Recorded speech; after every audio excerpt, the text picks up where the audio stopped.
Hoy nos visita el hermano Mariano Ocaña, es conocido por nosotros, por Alcalá, el Cisbre Puerta Madrid, y él va a desarrollar el tema ¿por qué sufrió y murió Jesús? Cuando quieras, hermano Mariano.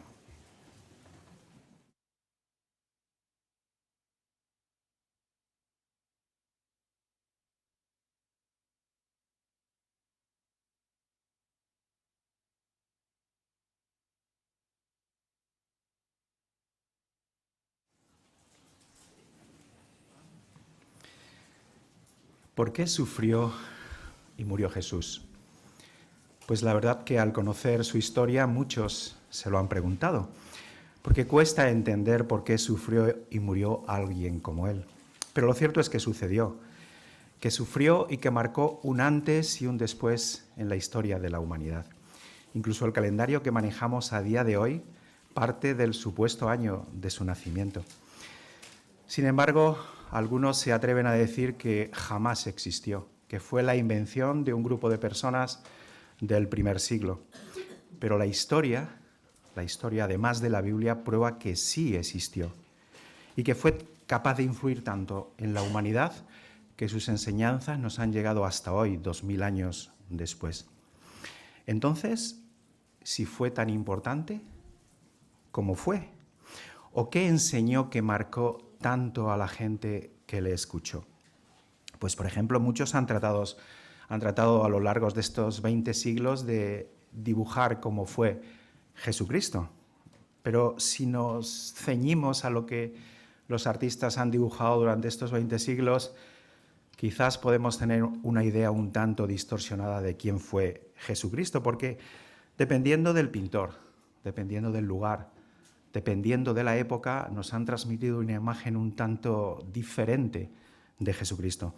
Tan solo tenemos que pasear por algunas de las salas del Museo del Prado de aquí de Madrid y podemos ver esto que os estoy explicando. Si nos fijamos en pinturas de pintores de la talla de El Greco, de Francisco Zurbarán, de Esteban Murillo, pues si nos fijamos en esas pinturas podemos tener una idea de Jesús que quizás no sea la que la Biblia retrata.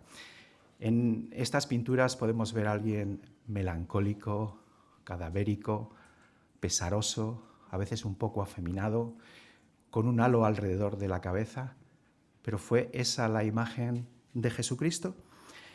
Pues para saber cómo fue Jesucristo, lo que tenemos que hacer es acudir a su biografía, que quedó escrita en 4 libros de la Biblia.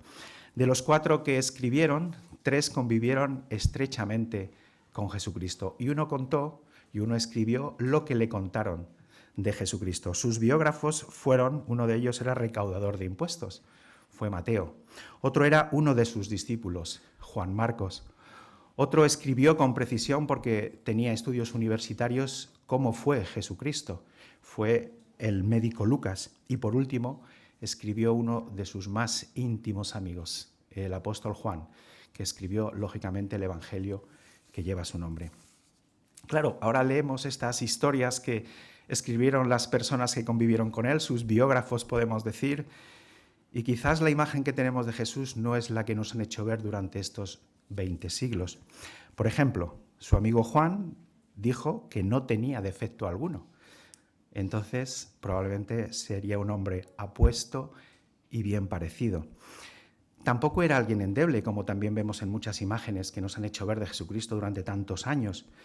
¿Por qué? Porque el médico Lucas, con pleno conocimiento de causa, dice que creció en pleno desarrollo físico.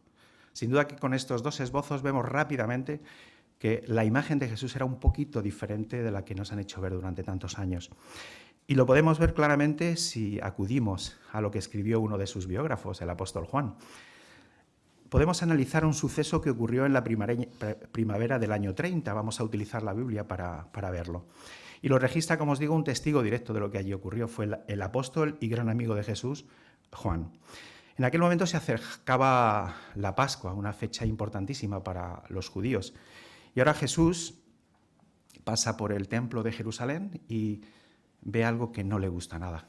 El templo está lleno de mercaderes vendiendo animales, cambiando monedas a precios abusivos, en fin, y cobrando comisiones totalmente desorbitadas. Jesús ve cosas que no le gustan cuando aquel era un centro de adoración. Claro, si Jesús hubiera sido alguien endeble, ¿qué habría hecho? ¿Pero qué hizo? Por favor, acompañadme al Evangelio de Juan, al capítulo 2, y leemos los versículos del 14 al 16. Juan 2, del 14 al 16, y nos dice: en el templo se encontró, os decía que iba al templo a visitarlo, y se encontró a los que vendían reses, vacunas, ovejas y palomas, y a los que cambiaban dinero sentados en sus asientos. Así que después de hacer un látigo de cuerdas, los echó a todos ellos del templo, junto con las ovejas y las reses vacunas, y desparramó las monedas de los que cambiaban dinero y volcó sus mesas. Y a los que vendían palomas les dijo: quiten todo esto de aquí, dejen de convertir la casa de mi padre en un mercado. ¿Nos imaginamos la escena por un momento? Dice el versículo 15 que con energía expulsó a todos los que estaban en aquel patio. Claro, podemos pensar que aquel patio era algo pequeño, ¿no? Bueno, pues según sabemos, Jesús ve toda esta situación en lo que fue el patio de los gentiles del Templo de Jerusalén, aquel inmenso edificio reconstruido por Herodes. Pero claro, ¿qué dimensiones tenía para entender lo que Jesús había hecho? Bueno, pues tenía unas dimensiones de 250 metros por 125 metros, aproximadamente 31.000 metros cuadrados, para que nos hagamos una idea, como 2 campos de fútbol. Una superficie enorme, ¿verdad? Bueno, pues Jesús, alguien valiente y fuerte, hace un látigo y expulsa a todos los que había en aquella inmensa superficie.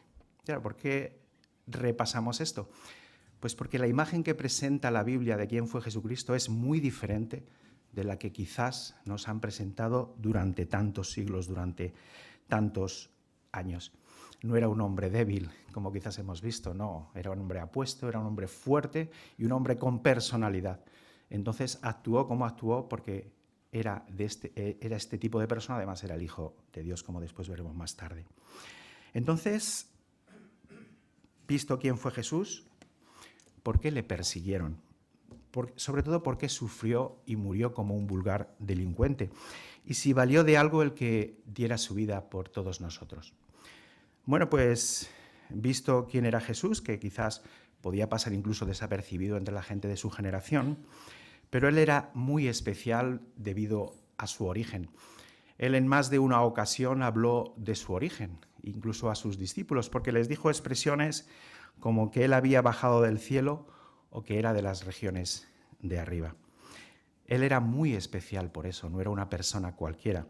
Él era el Hijo de Dios, el primogénito de toda la humanidad, la persona con la que su Padre estuvo encariñado durante siglos de convivencia en el cielo. Sin embargo, aunque Jesús disfrutó de esa posición privilegiada durante siglos, se hizo una cosa por toda la humanidad. Jehová hizo algo increíble por todo el género humano. Transfirió la vida de su Hijo Celestial a la matriz de una virgen hebrea llamada María, naciendo 9 meses después como un humano más. Durante de ese periodo de la vida de Jesús quizás no tenemos grandes detalles de lo que ocurrió. Alguno dice la Biblia, pero no demasiados detalles. Pero cuando cumple 30 años, ahora se presenta en el río Jordán para ser bautizado por Juan el Bautista. Y en aquel momento ocurre algo que aclara perfectamente quién era aquella persona tan especial. Acompañadme, por favor, a leer ahora al Evangelio de Mateo, al capítulo 3 y los versículos 16 y 17. Y sin duda queda claro quién era Jesucristo. Mateo 3, versículos 16 y 17 nos indica: y en cuanto Jesús fue bautizado, salió del agua, y en aquel momento los cielos se abrieron, y él vio el Espíritu de Jehová de Dios bajando como una paloma y viniendo sobre Jesús. Y entonces una voz dijo desde los cielos, y decimos la propia voz de su Padre, de Jehová: este es mi Hijo amado, él tiene mi aprobación. Pues esas son las sencillas verdades que dice la Biblia de quién fue Jesucristo. Como decía y ya he repetido varias veces, que dista mucho de lo que nos han hecho creer durante tantos años. Pero una vez que sabemos quién fue, qué ocurrió en los primeros años de su vida, podemos seguir planteándonos cuestiones, y es si mereció el trato que recibió, por qué sufrió y, sobre todo, por qué murió. Bueno, decía antes que de los 30 primeros años de la vida de Jesús quizás la Biblia no da demasiados detalles. Pero ahora cuando Jesús se bautiza, este periodo de 3 años y medio hasta que Él muere, pues la Biblia sí que está cargado ya de detalles y de situaciones que están registradas en los 4 evangelios. Pero sin duda que de la parte de su vida que más información disponemos es de las últimas horas que pasó aquí en la tierra, en el año 33. Si nos paramos a analizar lo que ocurrieron en aquellas terribles horas de su existencia, podemos llegar a una conclusión evidente, y es que alguien tenía que ser perfecto y fuerte para aguantar el trato que recibió de parte de sus congéneres. Pero Jesús, aunque recibió ese trato inhumano, porque sabía de la importancia, se mantuvo fiel hasta la muerte.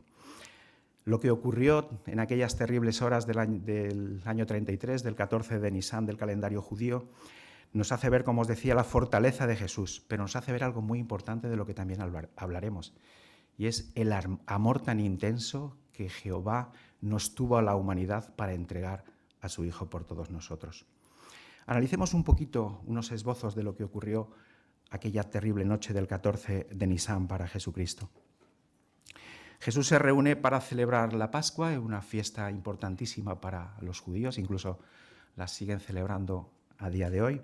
Y después de celebrar la Pascua con los judíos, se va a las afueras de Jerusalén al jardín de Getsemaní a meditar y hablar con su Padre. En privado se dirige a Jehová en una profunda oración, porque sabía lo que iba a ocurrir, y es tal la tensión y responsabilidad que recae sobre los hombros de Jesús que fijaos lo que ocurre. Leemos ahora el Evangelio de Lucas, el médico Lucas, y ahora entenderéis por qué digo y resalto lo de médico. Lo que ocurrió lo describe Lucas en el capítulo 22 y en el versículo 44. Era tal la tensión que sintió Jesús en aquel momento, se dirige con tanta profundidad a su Padre en una sentida oración, que sucede esto.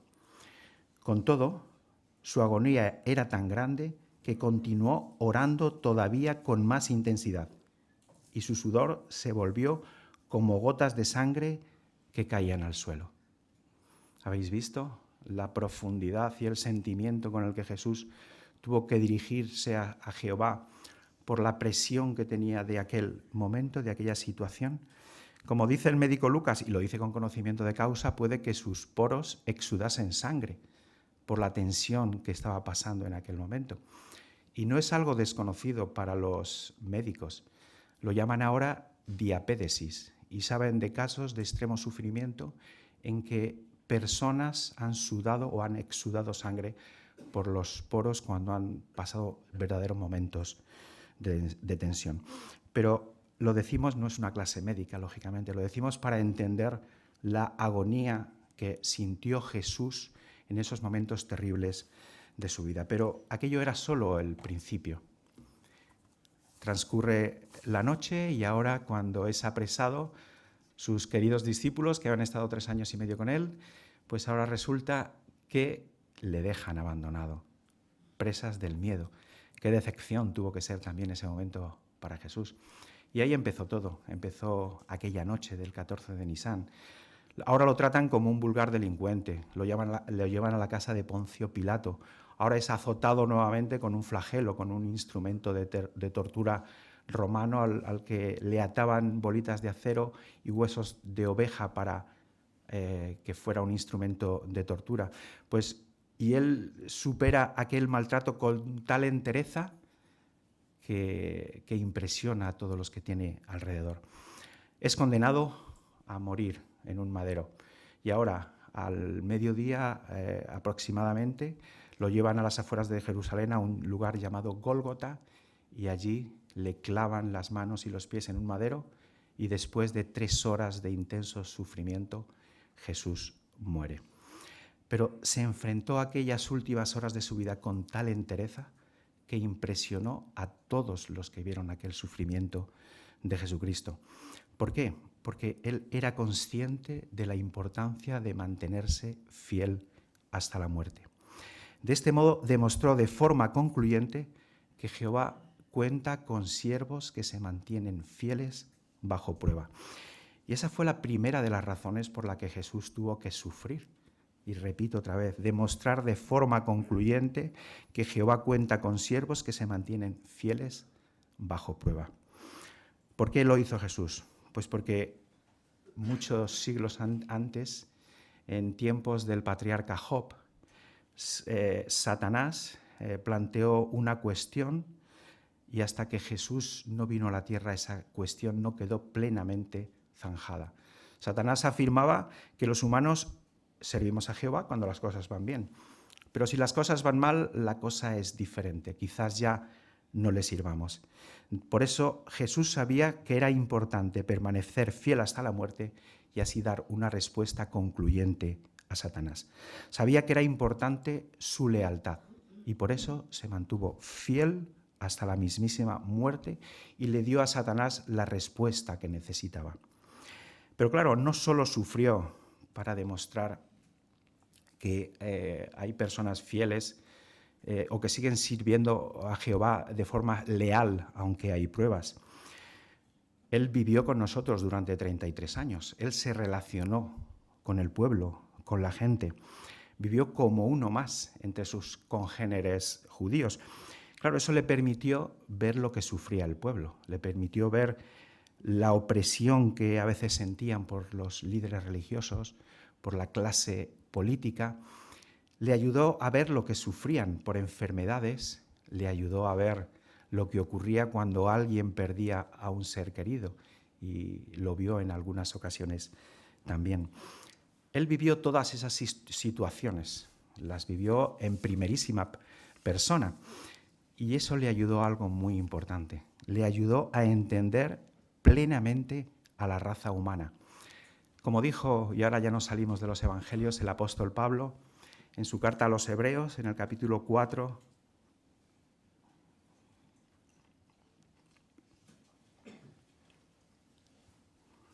y en el versículo 15, el apóstol Pablo lo explica claramente. Son palabras que casi no necesitan ninguna explicación. Porque no tenemos un sumo sacerdote, hablando de Jesucristo, que también sirve en esa calidad, no tenemos como sumo sacerdote a un sumo sacerdote que no pueda compadecerse de nuestras debilidades, sino que tenemos a uno que ha sido probado como nosotros, en todo sentido, pero sin pecado. Como veis, el apóstol Pablo tenía muy claro. Jesús, él, bajo inspiración, lógicamente, escribió que Jesús había sido probado cuando estuvo en la tierra. ¿Nos entiende? Perfectamente. Ha vivido con nosotros, ha sentido lo que hemos sentido nosotros y el tiempo que estuvo aquí y lo que sufrió le ayudó a entender perfectamente a la raza humana. Y esto, como consecuencia, le capacitó para ser el perfecto rey que necesita la humanidad. Y esa es la segunda razón de por qué Jesús también sufrió. Le capacitó perfectamente, y repito la expresión, para ser el mejor rey que necesita la raza humana. Él no es un burócrata insensible que no va a condolerse de las personas, no. Él puede condolerse de nuestras debilidades, como también dice el apóstol Pablo, porque ha vivido con nosotros, porque ha sufrido con nosotros. ¿No queremos que nos gobierne alguien como Jesucristo? Evidentemente que sí. Pues por estas dos razones sufrió Jesús. Para defender la soberanía de Jehová, demostrando que Satanás, el gobernante del mundo, es un mentiroso, y para perfeccionar su papel como rey y sumo sacerdote. Pero su muerte también, sin duda, y antes lo decíamos al principio, fue la mayor muestra de amor que contiene la Biblia. Lo entendemos quizás mejor con un ejemplo. Muchos de los que estamos aquí somos padres. Claro, los que somos padres sabemos que cuando nuestros hijos vienen al mundo es una de las mejores experiencias de nuestra vida. Pero la relación no comienza cuando el hijo viene al mundo. Incluso cuando la madre está gestando al bebé en ciernes, pues los padres y las madres ya empiezan a desvivirse por ese bebé. El cariño no va decreciendo, el cariño va en aumento cuando conocemos a nuestro hijo y según va desarrollando su personalidad. Según vamos pasando tiempo con nuestro hijo, el cariño va en aumento. Me atrevería a decir que estaríamos dispuestos a dar nuestra vida por la vida de cualquiera de nuestros hijos. Los padres sabemos que eso es así, ¿verdad? Bueno, pues entre Jehová y Jesús existía exactamente esa misma relación, forjada con el tiempo, durante año tras año, siglo tras siglo, cuando convivieron en los cielos. Jesús fue el único hijo que tenía Jehová creado directamente. Igual que nos duele a nosotros que le hagan daño a nuestro hijo, a Jehová le dolió exactamente igual que le hicieran daño a su hijo. Es lógico, los que somos padres lo sabemos, los que no sois padres lo podéis intuir también. Podemos decir que fue la mayor expresión de amor que contiene la Biblia. Entregar a tu hijo por toda la humanidad, por salvar a la humanidad. Fue la mayor expresión de amor que alguien puede demostrar. Eso es evidente y lo contiene la Biblia. Sin embargo, por muy doloroso que aquello fuera, para salvarnos no había otra opción. ¿Por qué? Porque tenía que ofrecerse en sacrificio una persona perfecta. No valía que nos ofreciéramos cualquiera de nosotros. Lo entendemos cuando volvemos otra vez a la Biblia y leemos lo que vuelve a decir el apóstol Pablo bajo inspiración en la carta a los Romanos,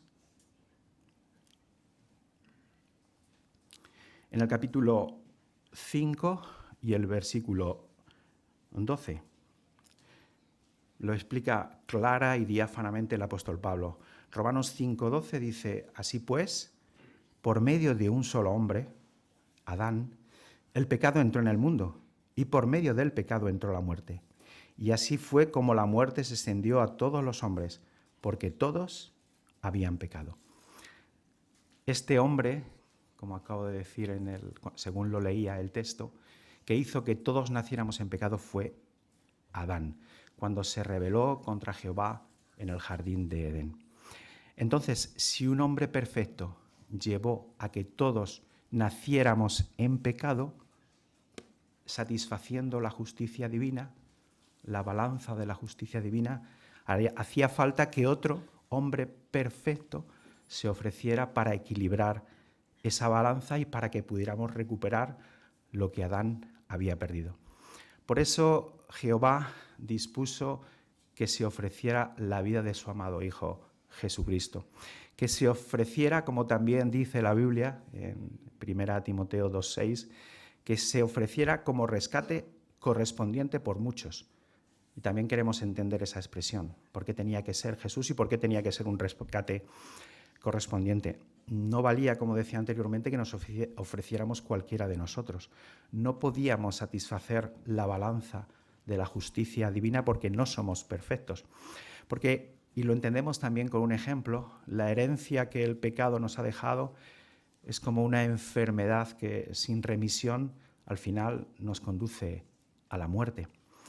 Ninguno de nosotros podemos pagar el precio de la intervención quirúrgica que haga que nos libremos de esa enfermedad.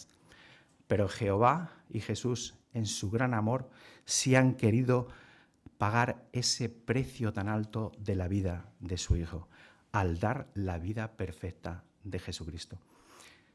Jehová, en su gran amor, dio la vida de su Hijo. Y podemos decir, sin temor a equivocarnos, que fue la mayor expresión de amor que pudo demostrar por nosotros.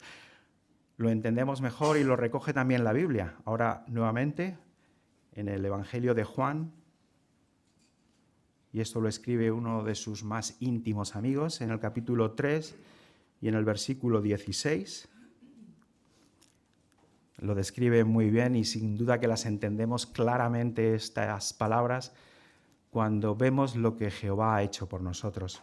Juan 3:16 nos dice, porque Dios amó tanto al mundo que entregó a su Hijo unigénito, para que nadie que demuestre tener fe en Él sea destruido, sino que tenga vida eterna. Entendemos claramente, porque el apóstol Juan lo explica de forma sencilla, que Dios amó tanto al mundo que nos demostró lo que nos quería, lo que nos amaba, lo que hizo por nosotros, que fue entregar la vida de su preciado Hijo. Fue la mayor expresión de amor que nadie jamás ha podido demostrar.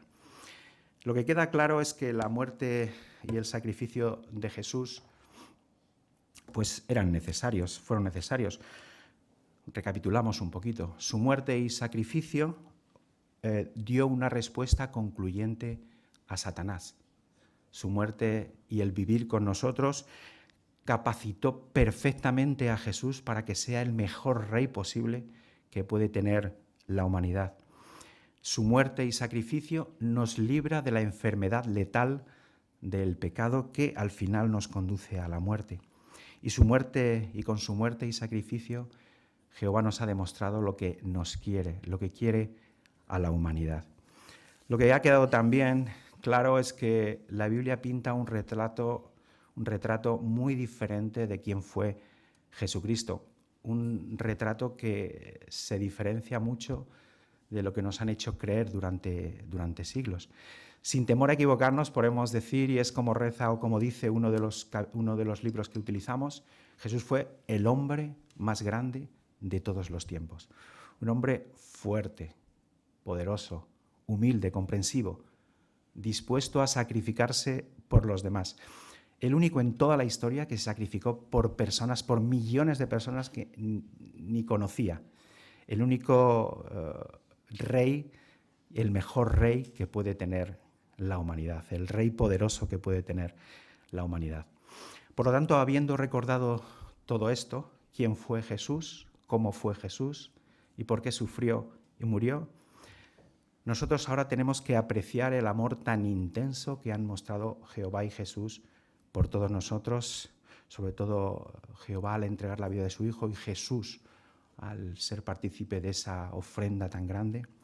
Que cada día que vivamos nuestra fe en Jesús y también en Jehová sea cada vez más fuerte, que cada día de nuestra vida recordemos lo que Jehová y Jesús han hecho por nosotros, que nos resolvamos a alabarles, a estar bajo su cuidado protector, que imitemos su atrayente ejemplo, que imitemos su atrayente personalidad, pero de lo que tenemos que estar completamente convencidos es que Jesús sufrió y murió por ti también, sufrió por mí, que Jesús sufrió y murió por todos y cada uno de nosotros.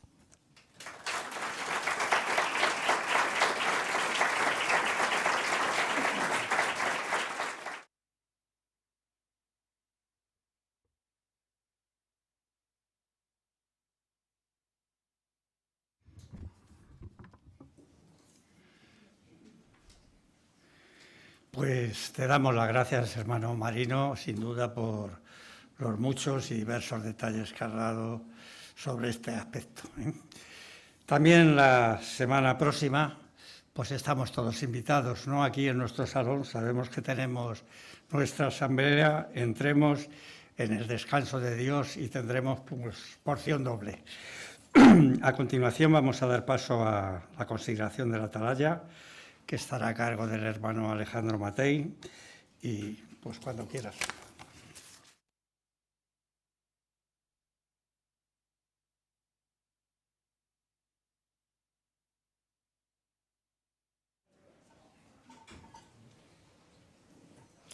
Ahora vamos a estudiar juntos un artículo de la atalaya, pero antes cantaremos una canción para alabar a Jehová. La canción que vamos a cantar es la 122, que se titula Mantengámonos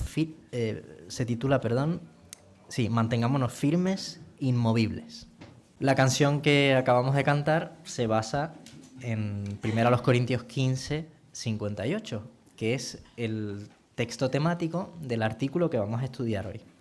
Ese texto dice: mis queridos hermanos, manténganse firmes, inamovibles. Y ese es el título de nuestro artículo. Es el artículo de estudio número 31 que encontramos en la Atalaya de julio de 2023. Manténganse firmes, inamovibles. En este artículo, como dice el avance, hablaremos de cómo Satanás ha promovido la idea de que cada uno debe decidir por sí mismo lo que está bien y lo que está mal. A él le gustaría que adoptáramos esa misma actitud hacia las leyes de Jehová y a las instrucciones que recibimos de su organización. Pues este artículo nos ayudará a evitar esa actitud independiente que es tan común en este mundo y a estar más decididos que nunca a obedecer a Jehová en todo. Vamos a ver en este artículo en qué campos debemos ser firmes, inamovibles. Vamos a ver cuáles son las tácticas que Satanás usa para debilitar nuestra determinación y vamos a ver qué podemos hacer para mantenernos firmes. Pues los invitamos a todos a participar con sus comentarios. Vamos a leer los primeros 2 párrafos y nuestro lector es el hermano Batalloso.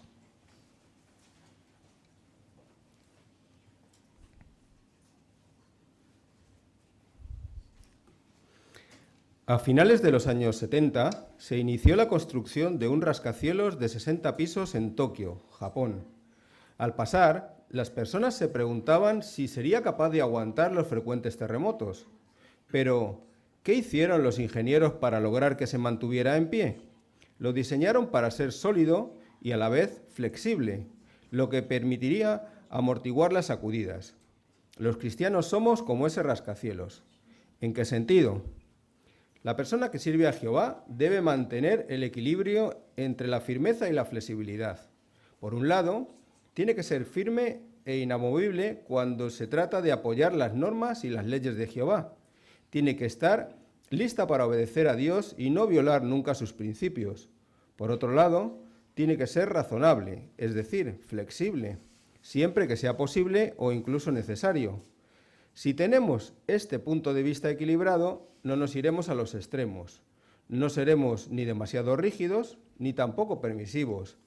En este artículo veremos en qué campos debemos ser firmes e inamovibles. También hablaremos de 5 tácticas con las que Satanás intenta debilitar nuestra fe, nuestra determinación de cómo hacerle frente. La pregunta para estos 2 primeros párrafos dice: ¿en qué sentido nos parecemos los cristianos a ciertos rascacielos de Tokio? Hermana Maripaz, por favor. Pues este rascacielos que se menciona fue diseñado para aguantar terremotos y para eso los ingenieros hicieron que fuera sólido, pero a la vez para que fuera flexible, para aguantar. En los cristianos también pues debemos tener estas 2 cualidades, firmeza y flexibilidad en nuestra forma de pensar y en nuestra forma de actuar. Muy bien. Vamos a leer lo que dice 1 Corintios 15, 58, que es el texto temático. ¿A quién le gustaría leerlo? 1 Corintios 15, 58. Hermana Evadne, por favor.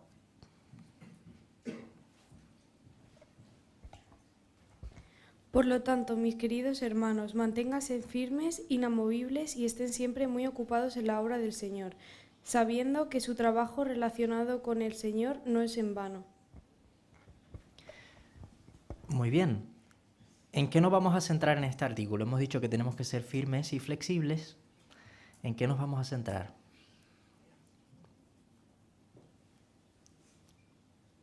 Hermana Tere de Jiménez. Pues tenemos que ser firmes, inamovibles en cuanto a apoyar la adoración de Jehová en todos los sentidos. Muy bien. Pues vamos a ver en qué campos debemos ser firmes. Leemos el párrafo 3. Jehová es el legislador supremo, la máxima autoridad que da leyes y siempre le ha dado a su pueblo normas muy claras. Por ejemplo, el cuerpo gobernante del siglo I señaló 3 campos en que los cristianos tenemos que mantenernos firmes. Indicó que debemos: 1. Rechazar la idolatría y adorar solo a Jehová. 2. Respetar la sangre como algo sagrado. Y 3. cumplir fielmente las altas normas de moralidad sexual que están en la Biblia. ¿Cómo podemos hoy en día mantener una postura firme en estos tres campos? Muy bien, vamos a leer lo que dice Hechos, capítulo 15, versículos 28 y 29. Hechos 15, 28 y 29. Mariana, aquí delante. Porque al Espíritu Santo y a nosotros nos ha parecido bien no imponerles más cargas aparte de estas cosas necesarias, que se abstengan de cosas sacrificadas a ídolos, de sangre, de animales estrangulados y de inmoralidad sexual. Si evitan por lo completo estas cosas, les irá bien. Que tengan buena salud. Muy bien, muchas gracias. La pregunta del párrafo 3 dice, ¿qué leyes nos da Jehová en Hechos 15, 28 y 29? Vamos a escuchar a Emma, por favor. Adorar solo a Jehová. Muchas gracias, Emma. Muy bien. Hermana Juani de Serra, por favor. Sí, pues vemos como juez que es de todo y nuestro mejor legislador, él sabe mejor lo que nos viene bien, entonces ha puesto, como se registró en el primer siglo, cuando el cuerpo gobernante determinó que tres cosas había que Jehová rechazaba, que era la idolatría, que solamente debíamos de adorar a Jehová, también en cuanto a respetar la sangre, que era sagrada, y también en cuanto a la inmoralidad sexual. Muy bien. Hermano Hipólito. Sí, está en el texto que está ahora mismo, estamos hablando, está en Hechos 15, 28, 29, todos sabemos que dice que absténganse de sangre, ¿no? Por eso lo de las transfusiones. Y no solamente lo dice ahí, también lo dice en Levítico, en Génesis y en un montón de textos más. Muchas gracias. Hermana Dasola. Y vemos que el hecho de obedecer estas leyes o permanecer firmes nos dará algo que es la vida o nos salvará, como dice Isaías 33, 22. Pero ello es importante que las podamos cumplir. Muy bien. Leemos el párrafo 4. Rechazamos la idolatría y adoramos solo a Jehová. Él les mandó a los israelitas que le dieran devoción exclusiva. Y cuando Jesús fue tentado por el diablo, dejó claro que debemos adorar solo a Jehová. Por eso, no veneramos imágenes religiosas. Tampoco idolatramos a ningún ser humano. No tratamos como si fueran dioses a los líderes religiosos, a los políticos o a las estrellas del deporte y del entretenimiento. Más bien, nos ponemos de parte de Jehová, el creador de todas las cosas, y lo adoramos únicamente a Él. ¿Qué implica darle a Jehová devoción exclusiva? Aria, por favor. Rechazamos la idolatría y adoramos solo a Jehová. Muy bien. Hermana Cristina Calero.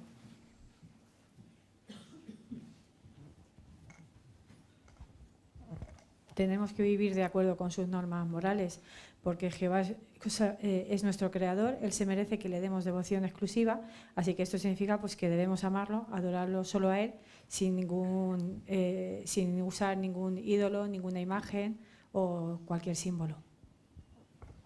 Muy bien. Hermana Abigail, por favor. Aquí. Ellas no solamente lo de las imágenes, ¿no? de las religiones falsas, sino también a tener cuidado de no adorar a ningún ser humano, ¿no?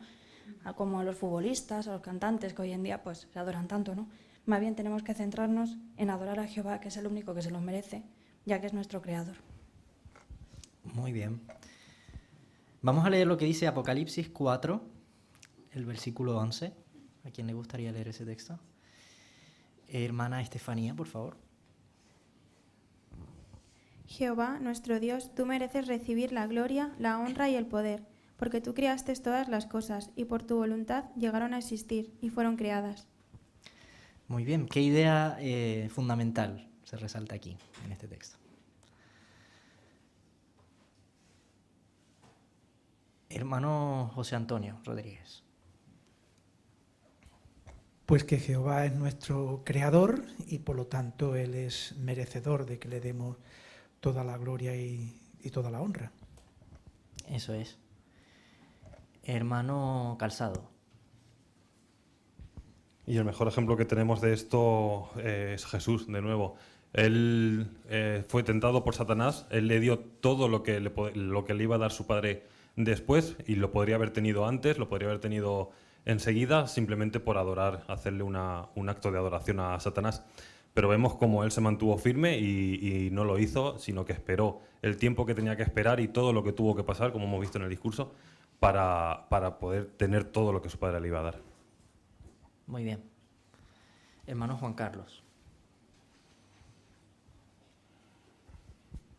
Cuando leo este texto de Apocalipsis 4:11, me viene a la mente cuando los apóstoles se reunieron para hacer la oración.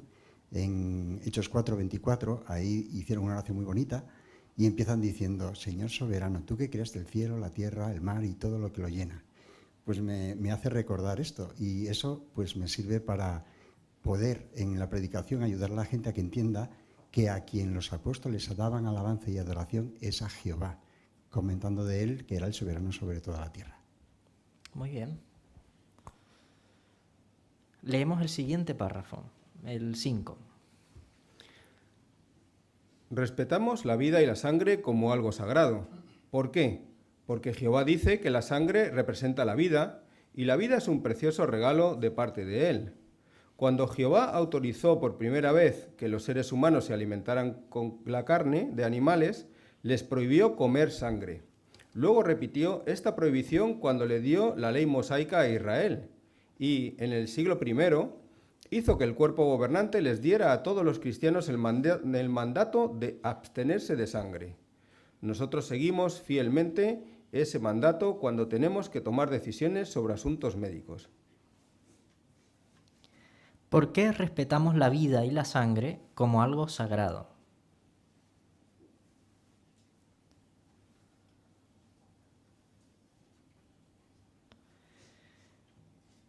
Hermano Daniel Bejarano.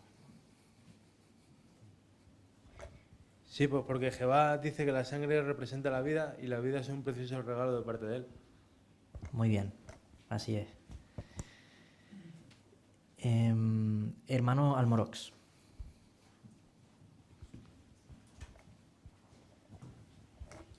Y podemos ver cómo Jehová a lo largo de la historia ha demostrado cómo hay que respetar la sangre.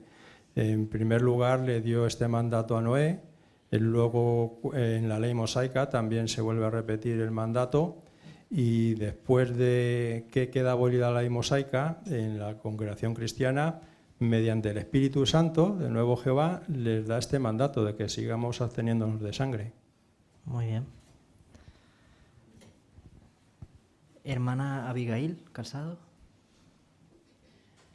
Sí, justamente por esto, cuando queremos tomar una decisión importante que tenga que ver con algo de la salud, seguimos firmemente este mandato, entonces investigamos, buscamos información para poder seguir teniendo en cuenta estos consejos de respetar la vida y la sangre como algo sagrado. Muy bien. Hermano Baides. Sí, como bien se ha comentado, el párrafo concluye con el asunto médico, porque aunque algunos pudieran pensar que estos preceptos bíblicos tienen que ver con dieta, con no comer la sangre, lo que el cuerpo gobernante establece en el siglo I es verdad que recoge la parte dietética, animales estrangulados, pero también deja a un lado abstenerse de sangre. Por eso entendemos que no solo es una cuestión dietética, sino también tiene que ver con decisiones médicas. Muy bien. Pasamos al siguiente campo en el que tenemos que ser firmes.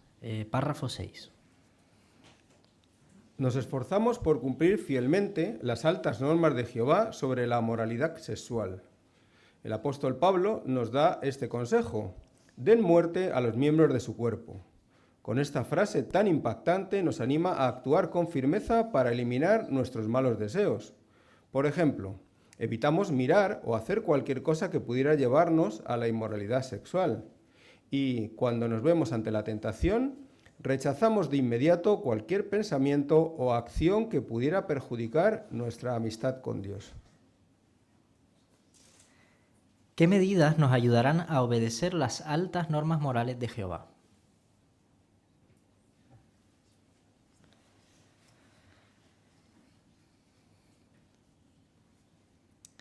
Hermana Mari Carmen de Reyes. Pues el apóstol Pablo fue muy claro. Él dijo de dar muerte o de muerte a los miembros de su cuerpo. Lo que quería decir es que tenemos que evitar el mirar o el hacer cosas que puedan llevarnos a la inmoralidad sexual o que nos veamos involucrados, y cuando se pueda ofrecer la tentación, pues rechazarla de plano en cualquier cosa de pensamiento o acción, porque esto va a perjudicar la amistad que tenemos con Jehová. Muy bien. Hermana Tamara. Sí, en Job 31:1 encontramos unas palabras muy sencillas pero muy fáciles de entender, ¿eh? Job dice que había hecho un pacto con sus ojos para no interesarse indebidamente en una joven que no fuera su esposa. Así que, ¿qué nos va a ayudar a ser firmes? Pues tanto hombres como mujeres evitamos ver o hacer cualquier cosa, ya sea por el móvil o en persona, que despierte en nosotros malos deseos y que nos lleve a hacer algo que vaya en contra de Jehová. Eso es, muy bien. Hermana Emi de Rodríguez. En las noticias nos hemos acostumbrado a escuchar cómo cada vez más menores cometen delitos muy graves de índole sexual, y los expertos están preguntando por qué está ocurriendo todo esto. Y han llegado a la conclusión de que es porque los niños, a una edad muy temprana, con incluso 8 y 9 años, están accediendo a la pornografía. Así es que vemos la sabiduría de Jehová, que desde hace siglos nos avisa de evitar este tipo de conducta que nos puede llevar a la inmoralidad sexual. Muy bien. Hermana Paqui de Bejarano. Hebreos 13:4 está diciendo que todos honren el matrimonio y que nadie contamine el lecho matrimonial, porque Dios va a juzgar a los que son sexualmente inmorales. Y por eso es por lo que se nos aconseja que cualquier deseo que se nos ponga por delante, que actuemos de inmediato para borrarlo, para que no caigamos en él. Eso es. Leemos el párrafo siguiente, el párrafo 7. Jehová quiere que seamos obedientes de corazón. Sus normas y leyes son siempre para nuestro bien y no son negociables. Queremos hacer todo lo posible por agradar a Jehová y tener esa misma actitud del salmista que dijo: estoy decidido a obedecer tus normas todo el tiempo, hasta el final. Claro, sabemos que Satanás intentará debilitar nuestra determinación de mantenernos firmes. ¿Qué tácticas utiliza? ¿A qué deberíamos estar decididos y por qué?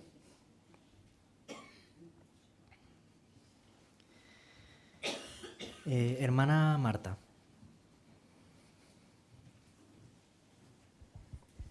Pues debemos de estar decididos a tomar la misma actitud que tomó el salmista, ¿no? Que dijo: estoy decidido a obedecer tus normas todo el tiempo, hasta el final. Y el por qué es porque sabemos, como dice Isaías 48, 17 y 18, que las normas y las leyes de Jehová siempre son para nuestro bien y nos ayudan a tomar muy buenas decisiones en la vida. Muy bien. Hermana Sheila. Sí, así que cuando tengamos que tomar una decisión, primero debemos pensar en qué es lo que Jehová quiere que hagamos, pero no tenemos que quedarnos ahí, después tenemos que hacerlo, ¿no? A veces puede ser difícil, pero por muy difícil que sea una decisión, tenemos que tener claros que las normas y las leyes de Jehová son para nuestro bien y que realmente no son negociables, ¿no? Y además que Jehová siempre va a estar allí como nuestro cariñoso Padre para ayudarnos, para guiarnos, para poder seguir obedeciendo sus justas normas día tras día. Muy bien. Hermano Jodar, por favor. Se ha comentado cuando dice que estoy decidido a obedecer tus normas todo el tiempo hasta el fin. Si lo analizamos un poquito también con relación a lo que hemos visto en la conferencia, cuando Jesús durante todo su ministerio se esforzó por hacer la voluntad de Jehová, e incluso en los momentos últimos difíciles, también quiso mantener esa integridad. No fue de la noche a la mañana, durante un tiempo tuvo que prepararse y sabía lo que tenía, lo que se le iba a presentar y lo que tendría que hacer para poder aguantar. Nosotros no tenemos que esperar a que nos vengan los problemas, porque no nos preparamos antes, para poder, cuando vengan los problemas, poder aguantarlos, disfrutarlos y decir, he podido mantener integridad imitando el ejemplo de Jesús. Muy bien. Hermana Alicia Díaz. Y debemos de estar decididos porque, como dice también el párrafo, hay alguien que quiere debilitarnos. Sabemos que es Satanás, que va a intentar el que no permanezcamos firmes y va a utilizar tácticas como vamos a ver a continuación. Muy bien. Pues vamos a ver cuáles son las tácticas que utiliza Satanás para debilitar nuestra determinación. Leemos el párrafo 8. La persecución. Para debilitar nuestra determinación, Satanás nos ataca de manera física y emocional.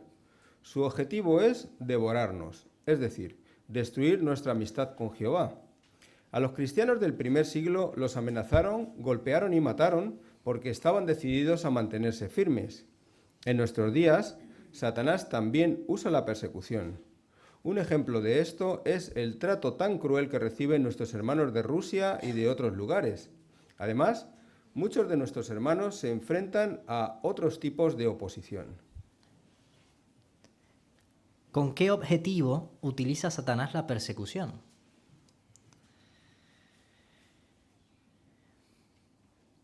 Hermana Tamar, por favor.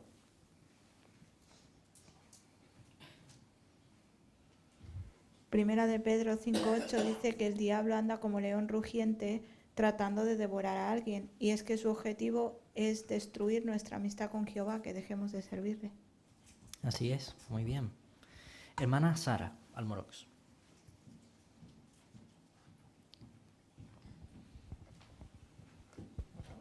Sí, ya desde el primer siglo pues utilizó esta táctica, la persecución directa. En el relato de Hechos pues se menciona cómo los llevaron ante el Sanedrín, les golpearon, e incluso luego en el relato de Hechos 7 del 54 al 60 ahí se relata cómo a Esteban llegaron ya a apedrearlo hasta la muerte, pero aún así Esteban mantuvo su integridad. Entonces ya sabemos lo que Satanás quiere, como ha dicho Tamar. Satanás quiere apartarnos de Jehová y tenemos que estar preparados porque en cualquier momento podemos ser perseguidos. Es verdad. Hermano Rubén.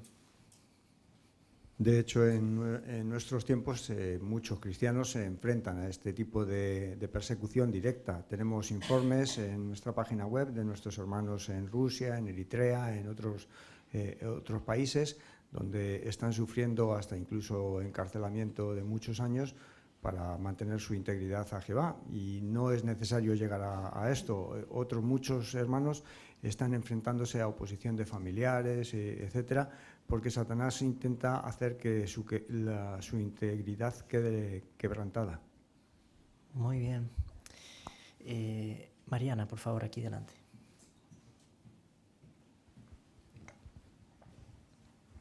Sí, también Satanás nos ataca de una manera física y emocional, que su objetivo es de devorarnos. Muy bien, así es. Pasamos a la siguiente táctica. Párrafo 9. Las presiones más sutiles.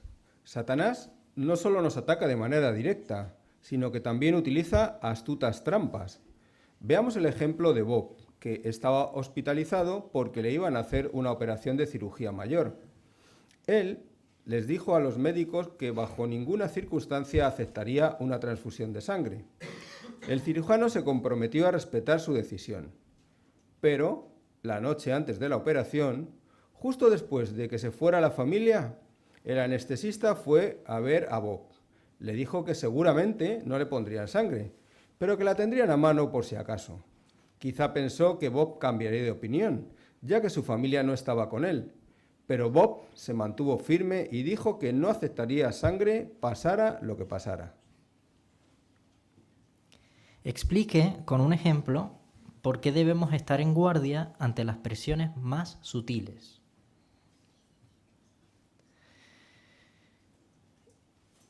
Hermano Asier, por favor. Sí, pues aquí se nos relata la experiencia de Bob, ¿no? Que parecía tenerlo todo controlado ante una futura operación en la que dijo ya de antemano que no quería transfusiones de sangre y parecía que sí se lo iban a respetar, pero la noche anterior, por si acaso colaba, ¿verdad? Aprovechando que no estaba la familia con él, pues le dijeron la posibilidad de que a lo mejor, pues bueno, que si la cosa se complicaba, que iban a tener ahí la sangre a mano. Bob, pues porque en este sentido tenía la firme convicción de que no iba a ceder, iba ya preparado con esa idea, pero aquí vemos cómo Satanás puede aprovechar esa situación, ¿no? De a lo mejor de un momento de relajación que tengamos para meternos aquí estas prisiones más sutiles. Muy bien. Hermana Estíbaliz. Sí, como dice Efesios 6:11, habla de las astutas trampas del diablo. Y lo vemos en este caso claramente, cuando nos puede pasar a cualquiera, que cuando parece que ya todo está hablado, está todo bien, el médico parece que no nos ha puesto ningún problema, aprovechan cualquier resquicio, ¿no? En un momento que estamos solos, que estamos nerviosos, estamos en una situación difícil, para intentar socavar nuestra integridad. Así que tenemos que tenerlo muy claro de antemano para que esto no nos cura. Muy bien.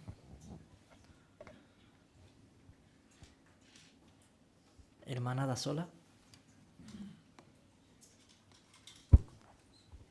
Y también el ejemplo de Bob me hace pensar lo importante que es que nuestra firmeza no dependa o se apoye en la firmeza de otros, porque el anestesista vino pues cuando no estaba la familia, pero es importante que nuestro estudio, nuestro amor y nuestra confianza en Jehová sea personal y ya después Él nos ayudará frente a cualquier problema.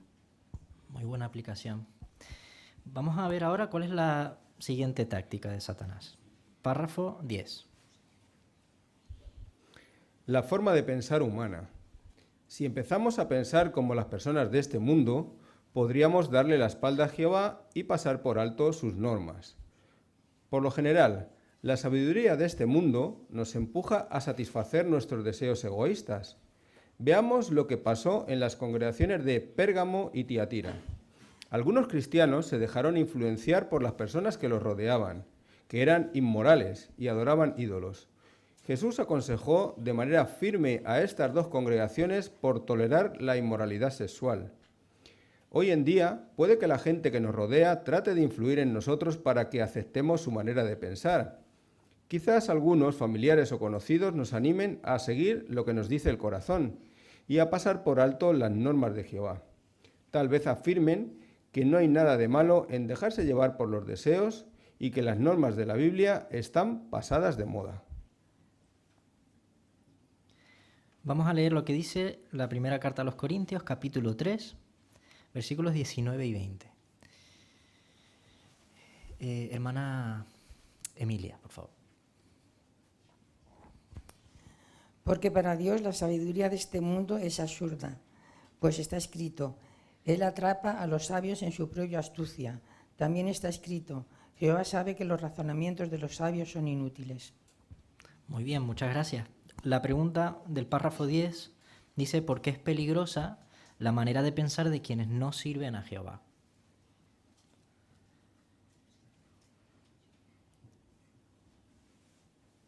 Vamos a escuchar a Katy, por favor.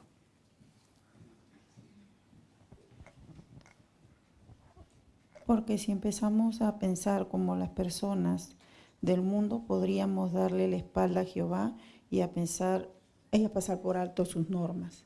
Eso es. Muy bien. Mireia Rodríguez, por favor. Y quizás algunos familiares o conocidos nos animen a seguir lo que nos dice el corazón y a pasar por alto las normas de Jehová. Tal vez afirmen que no hay nada de malo en dejarse llevar por los deseos o que las normas de la Biblia son anticuadas o muy estrictas. Por eso deberíamos evitar tener una relación estrecha con este tipo de personas. Muy bien.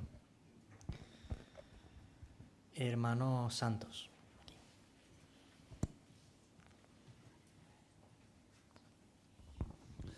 Y en el texto que hemos leído se califica a la sabiduría de este mundo como absurda y a los consejos de los sabios como inútiles.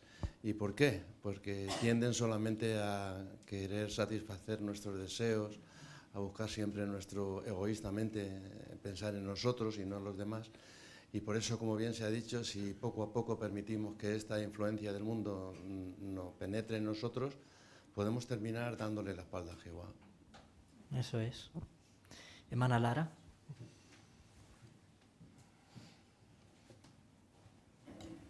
Y esta manera de pensar humana puede llegar a nosotros también a través de películas, de series de televisión, canciones. Todas estas cosas influyen mucho en nosotros y a veces de manera muy sutil y promueven estilos de vida muy diferentes al nuestro. Por eso es importante que aprendamos a identificar estas maneras de pensar y alejarlas cuanto antes de nuestra mente. Muy bien, muy bien. Leemos el párrafo 11. En ocasiones, quizá pensemos que ciertas instrucciones que nos da Jehová tendrían que ser más detalladas. Puede que hasta sintamos la tentación de ir más allá de las cosas que están escritas. En los días de Jesús, los líderes religiosos cayeron en ese pecado. Añadieron a la ley reglas que ellos mismos inventaron, y eso fue una carga pesada para la gente. Pero Jehová nos da instrucciones claras mediante su palabra y organización. No hace falta que añadamos nada. Por eso no vamos más allá de lo que está escrito en la Biblia, ni inventamos normas sobre cuestiones personales para imponérselas a otros. ¿Qué debemos evitar? Hermana Aroa, por favor. En 1 Corintios 4:6, ahí se nos dice que no vayan más allá de las cosas que están escritas. Como sabemos, Jehová las instrucciones que nos ha dado las ha dejado muy claras para que las entendamos todos nosotros y no hace falta ni que añadamos nada ni que nos inventemos nada. Porque como dice al final de 1 Corintios, si hacemos eso nos va a hacer orgullosos y va a hacer que pongamos en contra a uno de otros. Muy bien.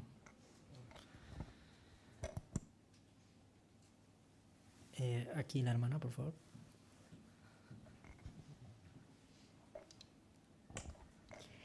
Y por eso no queremos imitar el ejemplo de los líderes religiosos, ¿no? Que como mencionan en Mateo 23:4 dice que preparaban cargas pesadas y las ponían sobre los hombros de la gente. Así que ponían sus propias normas, sus propias tradiciones sobre otros y llegaban a ser como esta carga, ¿no? Así que queremos evitar de poner también nosotros cargas innecesarias hacia nuestros hermanos al querer quizás imponer nuestra opinión o reglas de aquello que la Biblia no nos menciona.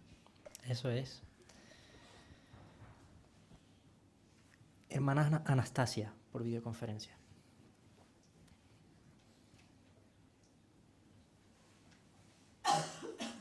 Pone también, pero Jehová nos da las instrucciones claras mediante la palabra y la organización, que es lo más importante que tenemos. Así es, muchas gracias. Hermana Mari Carmen. Sí, no debemos de volvernos sabios a nuestro propio entendimiento. Más bien debemos de, como dice Proverbios 3, 5, 7, ¿no? Confiar en Jehová con todo nuestro corazón y dice que no te apoyes en tu propio entendimiento. Tómalo en cuenta en todos tus caminos y hará rectas tus sendas. Muy bien, gracias por destacar ese texto. Vamos a pasar a la siguiente táctica de Satanás. Leemos el párrafo 12. Los razonamientos falsos. Satanás utiliza los razonamientos falsos y vacíos y las cosas elementales del mundo para engañar y dividir a las personas. Por ejemplo, en el siglo I utilizó las filosofías y otras ideas humanas, las enseñanzas judías que no estaban basadas en la Biblia y la creencia de que los cristianos tenían que seguir la ley mosaica. Eran razonamientos falsos, porque hacían que la gente no le prestara atención a la verdadera fuente de sabiduría, Jehová. En la actualidad, Satanás utiliza los medios de comunicación y las redes sociales para difundir teorías conspiratorias y noticias falsas promovidas por líderes políticos. Durante la pandemia del COVID-19 circuló mucha información falsa. Los testigos de Jehová que siguieron las instrucciones de la organización se evitaron los problemas y el estrés que tuvieron los que hicieron caso a información de ese tipo.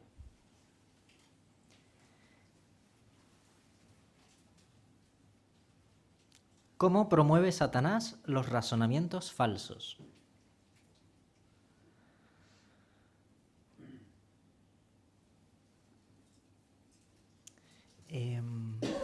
Valentina, por favor.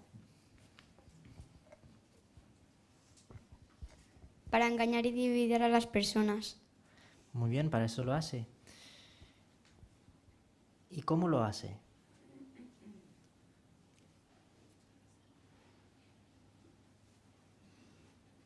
Hermano Rubén Reyes.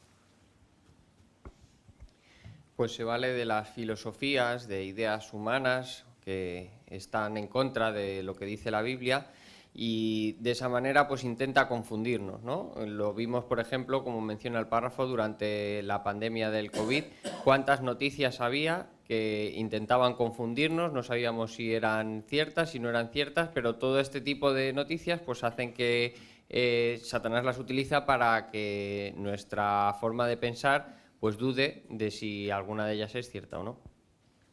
Muy bien.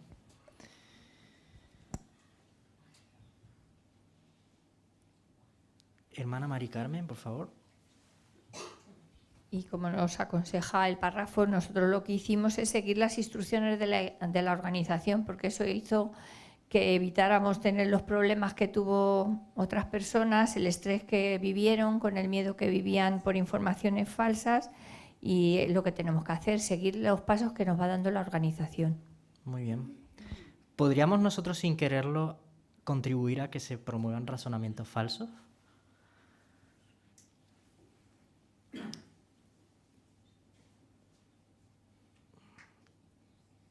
Hermano Efraín, por favor. Sí, se nos ha advertido muchas veces que, por ejemplo, cuando compartimos información, incluso de nuestros hermanos, que estamos preocupados por ellos cuando han estado en Rusia, que están ahora pasando mal, etcétera, que siempre todo lo que saquemos, toda la información sea de JW, porque si no, quizás estemos pasando vídeos, estamos pasando fotos que realmente no son verídicos. Y como dicen ahora los expertos, vivimos en la mayor era de la desinformación. Es una táctica que Satanás está utilizando y no queremos nosotros pues apoyar esa desinformación cuando no tenemos claro de dónde viene esa información. Muy bien. Hermano Juan Carlos, por favor. Pero también tenemos que tener mucho cuidado con los puntos de vista de gusto personal. Quizá en los estudios, quizá con los hermanos, digamos cosas que, digamos, que acuñen una forma de pensar que luego piensen otros que sea el razonamiento bíblico, y eso no lo quisiéramos nunca. De hecho, sabemos, y hablando de los razonamientos falsos, como desde un principio, el siglo II, pues Platón influyó muchísimo en la Iglesia Católica, que luego pues derivaron hasta los pensamientos de hoy, o Filón también. Entonces, cuidado con los razonamientos falsos, y siempre nos queremos basar en lo que dice la Biblia y nuestra organización. Eso es. Pasamos a la última táctica de Satanás que vamos a ver, el párrafo 13. Las distracciones. No debemos perder de vista qué cosas son las más importantes. Las distracciones nos roban el tiempo y la atención que podríamos invertir en cosas más provechosas.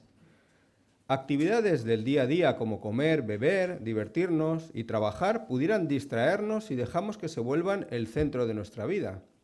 Además, los debates sociales y políticos se han vuelto el pan de cada día. No debemos permitir que esas cuestiones nos distraigan. De lo contrario, nos arriesgamos a tomar partido, aunque solo sea en nuestro interior.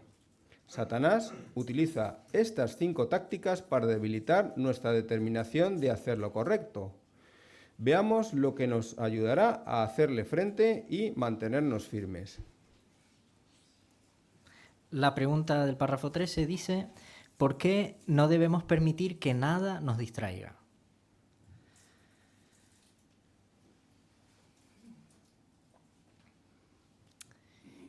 Por videoconferencia, Jessie. Las distracciones nos roban nuestro valioso tiempo y dejan de lado las más importantes, que es dedicárselo a Jehová. Así que mantener un equilibrio, o sea, un punto equilibrado sobre lo que necesitamos y lo que queremos, es decir, tener nuestra rutina espiritual y el tiempo que sobre, utilizarlo para nuestros hobbies de una manera saludable. Y hará que todo esté en orden y nunca nos dejemos llevar por las opiniones humanas y nos ayudará a estar firmes en las enseñanzas verdaderas de nuestro Dios Jehová. Muchas gracias. Hermano Baides. Y hasta se incluyen los debates sociales y políticos, a veces hay canales de televisión que están todo el día. Dice, bueno, a mí no me afecta, yo soy neutral, pero por asimilación uno puede acabar poniéndose un lado u otro. Por ejemplo, si uno es pensionista y un partido político habla de aumentar pensiones, otro de rebajarlas, quizá acabe tomando partido. O alguien es un joven que habla de ayudas a la juventud y otro no.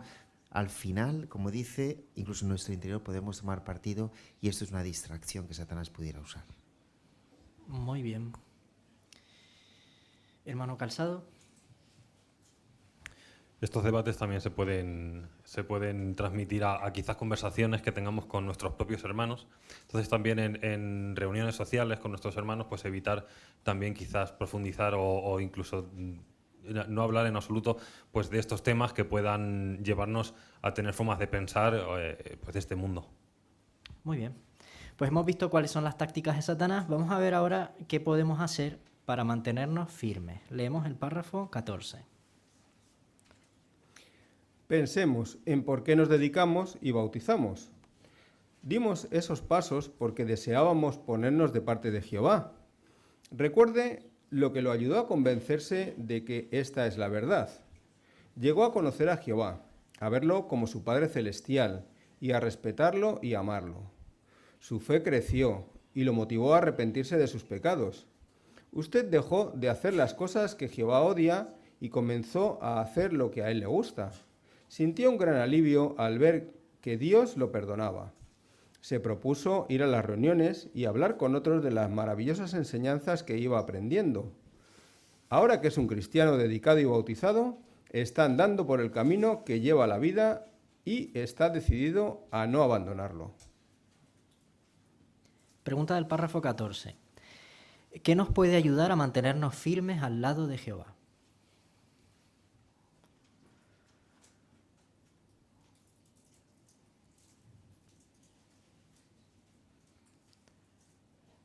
Hermano Ismael Martín.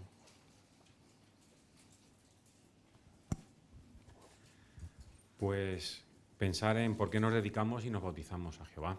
Si nosotros hacemos ese ejercicio, nosotros nos damos cuenta qué pasos son los que tuvimos que dar, cómo llegamos a conocerle, cómo llegamos a amarle, cómo lo vimos como realmente como nuestro Padre Celestial, eso nos va a llevar a poner unos buenos fundamentos para poder estar firmes. Muy bien. Hermano Pablo. Además, en la imagen que vemos reflejada en el artículo, podemos ver que lo más importante para mantenernos firmes es una buena base. Y esa base es la que nos ha hecho convencernos a nosotros en su día de que esta es la verdad. Por eso es tan importante, como dice la nota, estudiar la palabra de Dios, meditar en ella y reflexionar, como se acaba de comentar, en las razones que tenemos para amar a Jehová. Muy bien. Pasamos al siguiente párrafo, el párrafo 15. Estudiemos la palabra de Dios y meditemos en ella. Un árbol necesita tener raíces profundas para mantenerse firme. De la misma manera, nosotros necesitamos tener una fe arraigada en la palabra de Dios para mantenernos firmes. A medida que un árbol crece, sus raíces también lo hacen y van agarrándose con más fuerza de la tierra. Cuando estudiamos y meditamos, se fortalece nuestra fe y nos convencemos más de que las enseñanzas de Dios son las mejores. Meditemos en cómo los siervos de Jehová del pasado se beneficiaron de sus instrucciones, consejos y protección. Por ejemplo, Ezequiel observó con mucho cuidado al ángel que iba tomando las medidas del templo que vio en una visión. Esta visión no solo fortaleció la fe de Ezequiel, sino que nos enseña lecciones prácticas sobre cómo respetar las normas de Jehová para la adoración pura. A nosotros también nos ayuda mucho sacar tiempo para estudiar las cosas profundas de la palabra de Dios y meditar en ellas. ¿Cómo nos ayuda estudiar la palabra de Dios y meditar en ella?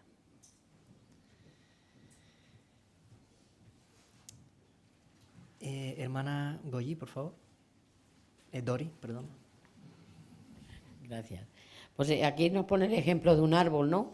Que contra más estudiamos, más hacemos lo que Jehová quiere, atendemos a las reuniones, salimos a predicar y hacemos la voluntad de Jehová, pues desde luego vamos a crecer como un árbol frondoso que cada vez que crece pues echa más raíces, ¿no? Y tiene más seguridad. Muy bien.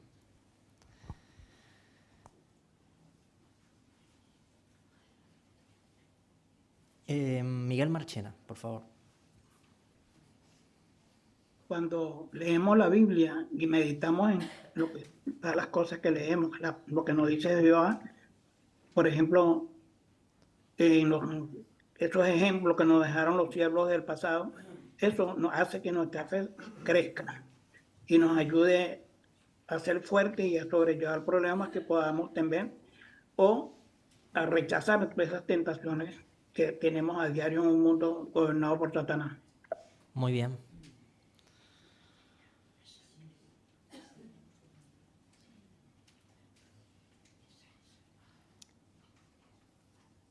Hermano Salvador.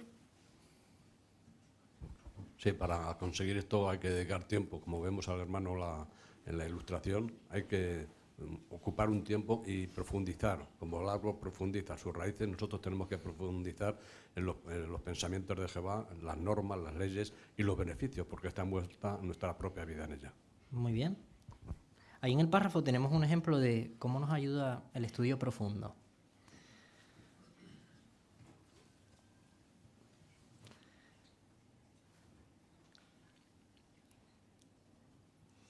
Hermano Rubén Reyes, por favor.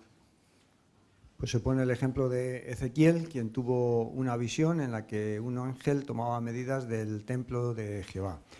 Se nos explica que Ezequiel se fijó mucho en estos detalles, porque la adoración a Jehová tiene eso, tiene medidas, tiene normas que tenemos que seguir si queremos adorar a Jehová como Él quiere. Así que fijarnos en estos ejemplos, el profundizar en los asuntos de la Biblia, nos va a ayudar a nosotros también a saber cómo seguir las normas de Jehová.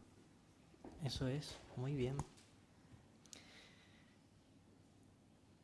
Hermana Paqui, de Bejarano. Colosenses 2:7 está diciendo que si seguimos meditando y seguimos arraigados y siguiendo el ejemplo de Jesucristo, vamos a estar mucho más firmes en la fe y más estabilizados. Y eso se consigue pues estudiando, meditando, y de esa manera nos vamos a convencer cada vez más de que lo que Jehová nos ha enseñado es el mejor camino. Muy bien. Hermano Santos.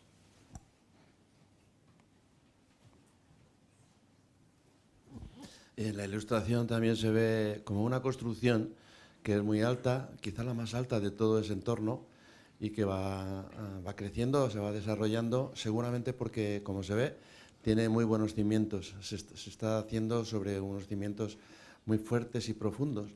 Y justo al lado está la fotografía del hermano que está estudiando.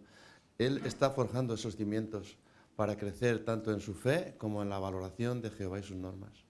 Muy bien. Muchas gracias por los comentarios de la imagen, muy buenos. Vamos a continuar. Leemos el párrafo siguiente, el 16. Tengamos un corazón firme. En una canción, el rey David dijo que nunca dejaría de amar a Jehová. Lo expresó de esta manera: mi corazón está firme, oh Dios. Nosotros también podemos tener un corazón que esté firme, que confíe en Jehová totalmente. Volvamos al ejemplo de Bob, de quien hablamos en el párrafo 9. ¿Cómo le ayudó a tener un corazón firme?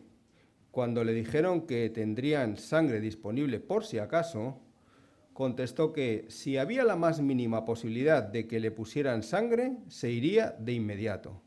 Bob cuenta: no lo dudé ni un segundo y tampoco me preocupaba lo que pudiera pasar. La pregunta del párrafo 16. ¿Cómo le ayudó a Bob tener un corazón firme? Hermana Dina, de Reyes.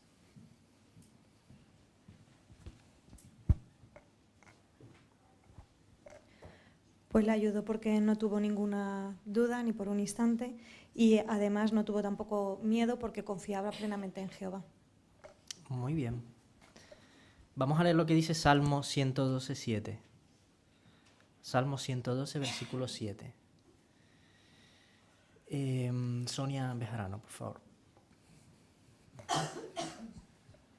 No temerá recibir malas noticias. Su corazón es firme, confía en Jehová. Muy bien, así que ¿cómo nos ayuda a tener un corazón firme? ¿Por qué es tan importante? Hermano Jairo.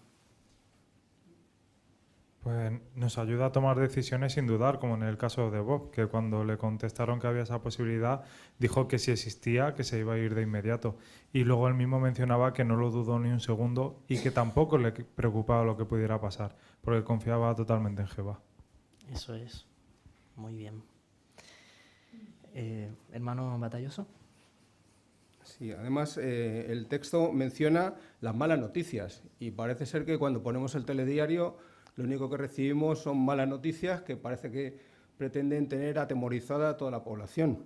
Así que si nosotros confiamos en Jehová, pues probablemente reduciremos el tiempo que dedicamos a ver el telediario y por supuesto no permitiremos que esto afecte a nuestro corazón. Muy bien.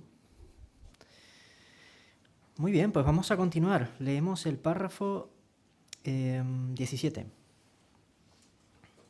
Bob no esperó a estar en el hospital para tomar la decisión de mantenerse firme. Ya la había tomado desde mucho antes. En primer lugar, deseaba de todo corazón hacer feliz a Jehová. En segundo lugar, estudió lo que dice la Biblia y nuestras publicaciones sobre la santidad de la vida y la sangre. Por último, estaba convencido de que Jehová lo recompensaría si seguía sus normas. Al igual que Bob, podemos tener un corazón firme ante cualquier prueba que se nos presente. Pregunta del párrafo 17. ¿Qué aprendemos de la experiencia de Bob?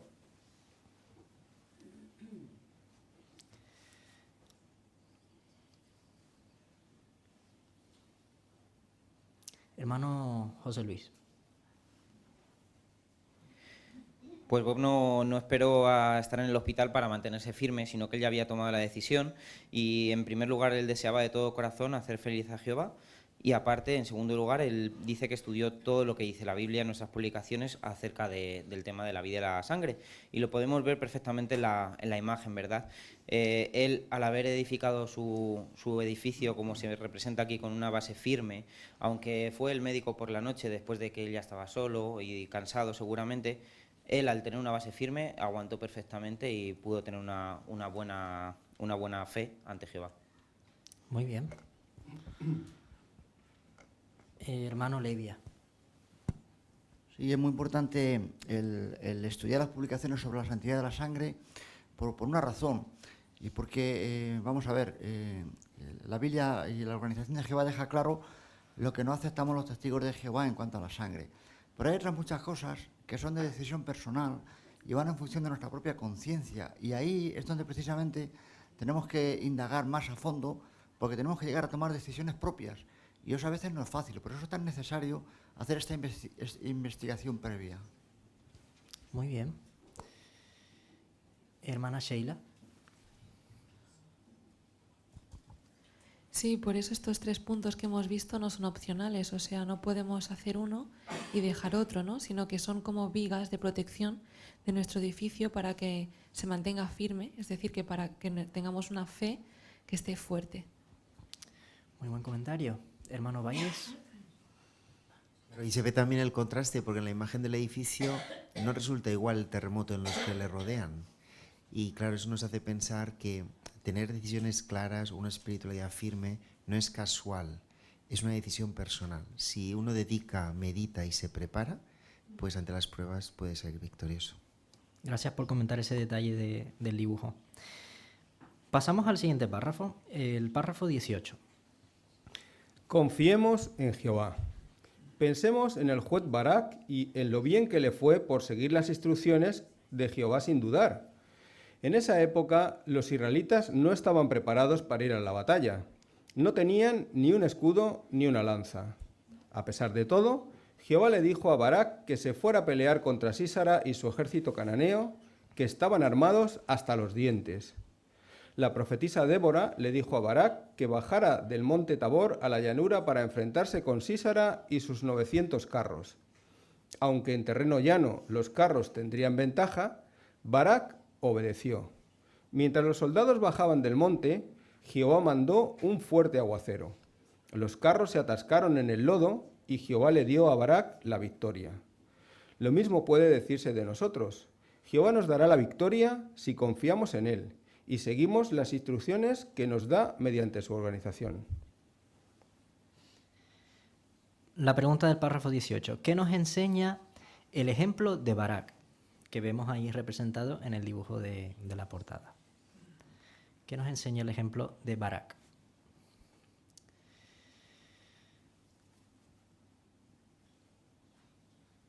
Hermana Sara Almorox.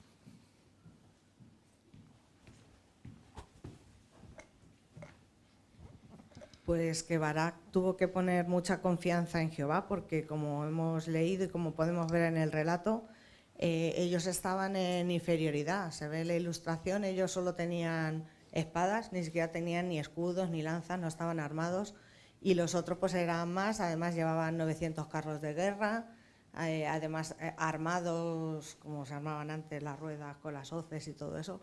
O sea que hubiera sido una carnicería si Jehová no hubiera intervenido, pero Barak hizo caso y aún en esa situación que estaban en desventaja, confió en Jehová y luego fue Jehová el que les dio la victoria.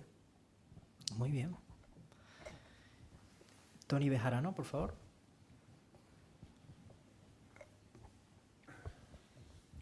Bueno, pues para ponernos al día, podríamos decir que ahora mismo el ejército de cananeos que tenemos que enfrentarnos perdón, son las redes sociales. Hoy en día estamos viendo que hay una pandemia con los móviles, los niños y todo lo que les llega y todo lo que está saliendo. Pero en la medio de comunicación no han dicho que se puede bloquear los móviles y evitar que lleguen a esas páginas. Eso lo enseña Jehová y ahí está claro quién es el que controla los medios de comunicación. Y gracias a la enseñanza que tenemos aquí con la organización nos enseña a utilizar esos medios técnicos para cumplir las leyes de Jehová. Muchas gracias. ¿Y cómo podemos nosotros imitar a Barak?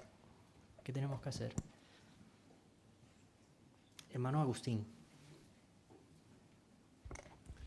Observamos que lo que Barak hizo fue confiar en Jehová, pero además seguir las instrucciones que le dio la profetisa, porque le dijo lo que tenía que hacer y no dudó, no dijo, pero eso es un suicidio. Él siguió las instrucciones. Entonces hoy tenemos que confiar igual en Jehová y seguir las instrucciones que nos dé la organización. Muy bien. Pues pasamos al último párrafo. El subtítulo dice, estemos decididos a mantenernos firmes. Leemos el párrafo 19.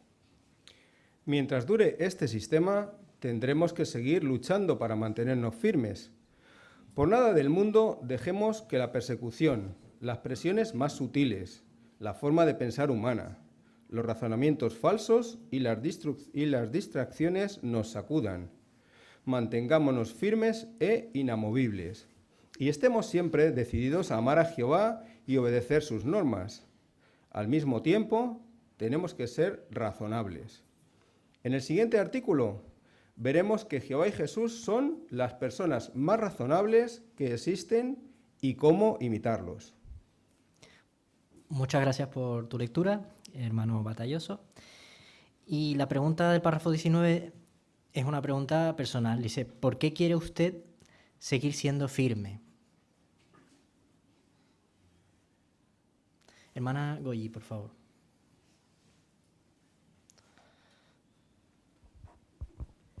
Pues porque por nada del mundo voy a dejar que la persecución, las presiones más sutiles, la forma de pensar humana, los razonamientos falsos y las distracciones nunca me van a dejar que estas tácticas de Satanás me debiliten en hacer lo correcto.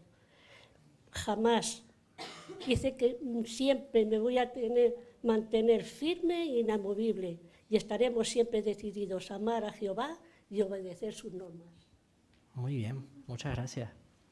Hermana Tamara.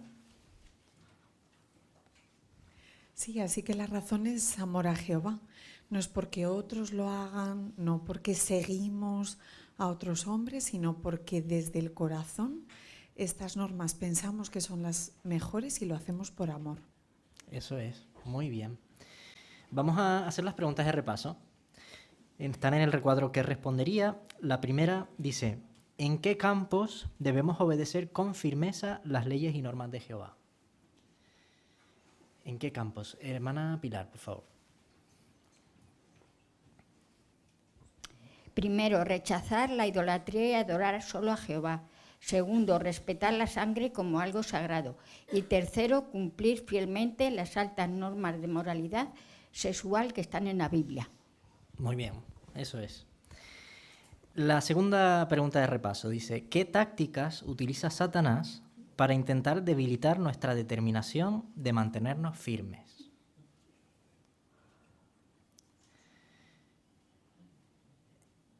Hermana Alicia, por favor.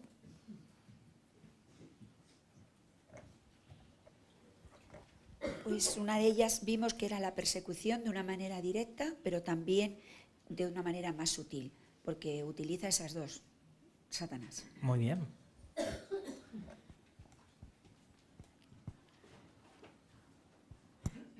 Hermana Emi de Rodríguez. También la forma de pensar humana, los razonamientos falsos y las distracciones. Eso es, muy bien. Y la última pregunta, ¿qué 4 cosas nos ayudarán a mantenernos firmes? Hermano Roberto. Pues 2 de esas cosas son pensar en por qué nos dedicamos y bautizamos y estudiar la palabra de Dios y meditar en ello. Muy bien. Mireia Rodríguez, por favor. Y también tener un corazón firme y confiar en Jehová. Eso es. Muy bien, pues muchas gracias a todos por sus comentarios. Como vimos en el párrafo 19, dice que mientras dure este sistema, tendremos que seguir luchando para mantenernos firmes. Y es verdad, es así, es una lucha, ¿verdad? Porque vivimos en un mundo que, aunque promueve la libertad y la tolerancia, pues cada vez tolera menos que nosotros seamos firmes y defendamos la verdad. Así que es importante que sigamos los consejos que hemos visto en este artículo y nos mantengamos firmes, inamovibles. Vamos a terminar cantando la canción 129, que se titula Servimos con aguante. Y después de la canción